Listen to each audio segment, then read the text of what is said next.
Sonnet 79 by William Shakespeare, 1564 to 1616. Whilst I alone did call upon thy aid, my verse alone had all thy gentle grace. But now my gracious numbers are decayed, and my sick muse doth give another place. I grant, sweet love, thy lovely argument deserves the travail of a worthier pen. Yet what of thee thy poet doth invent? He robs thee of, and pays it thee again.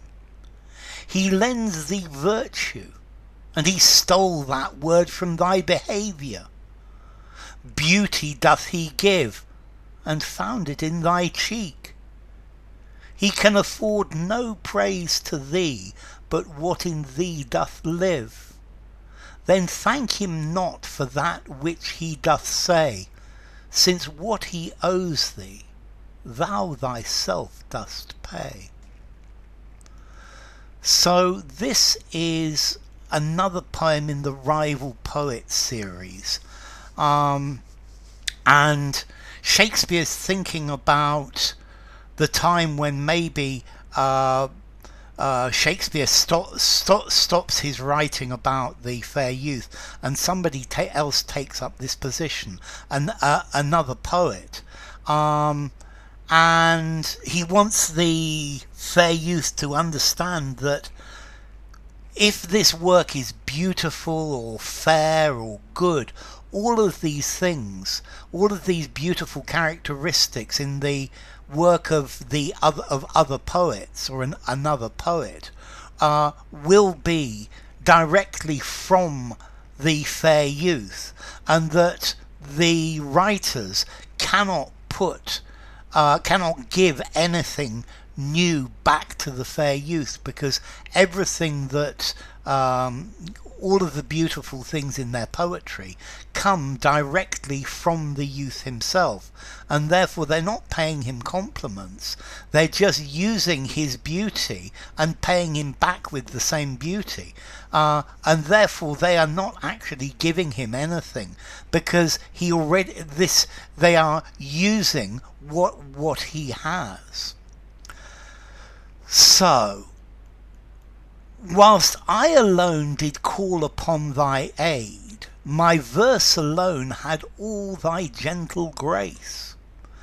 So, when it was just me that was writing poems about you, I had or my verses contained all of your gentle grace, all of your beauty, and I was the only one who had dedicated myself to writing poems about you, and they were full of all of your beauty and grace.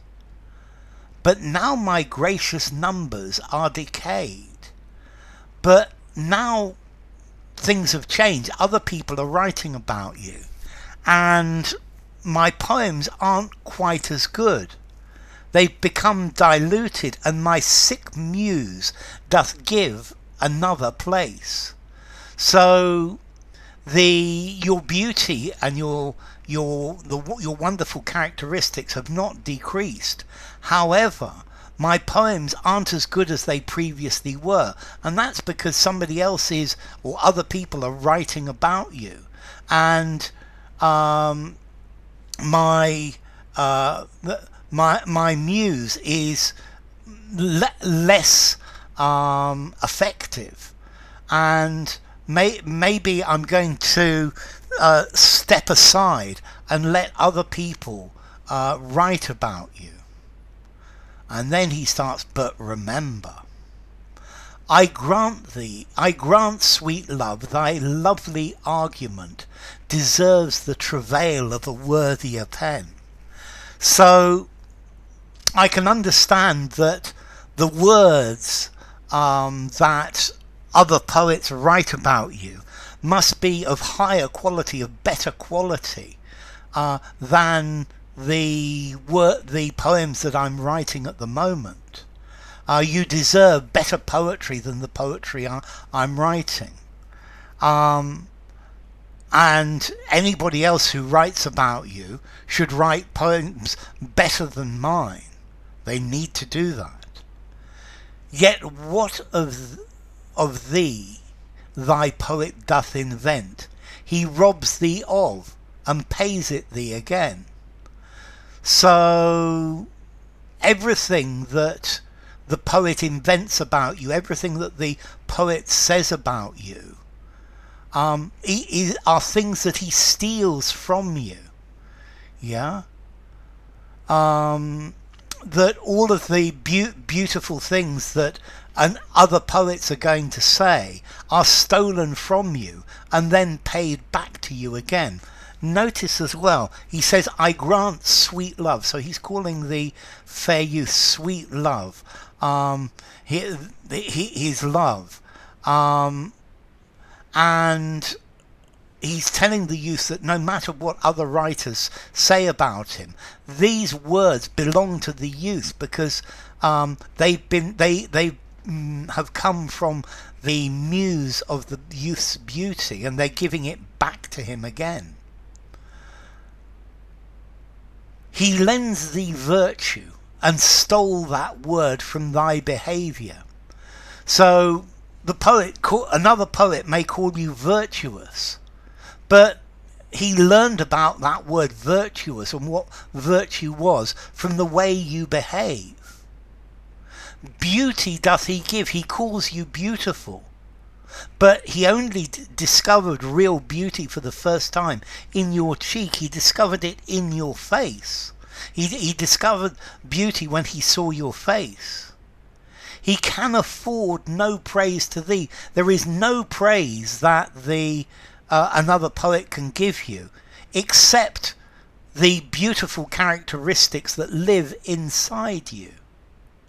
So don't thank the other poet or the other poets for the beautiful things that they're saying about you, because the other poet owes you for the things that he's saying, because you have paid for these compliments, that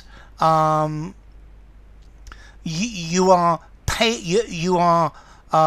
thanking the writer for these. You would be paying for something that you gave him yourself. So all of the beautiful things that have been said about you, it's not to thank the poet.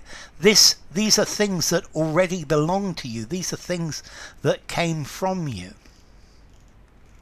So enough. If you enjoyed the video, give it a rating, subscribe to my channel, and I'll see you soon. Bye for now. Sonnet 79 by William Shakespeare.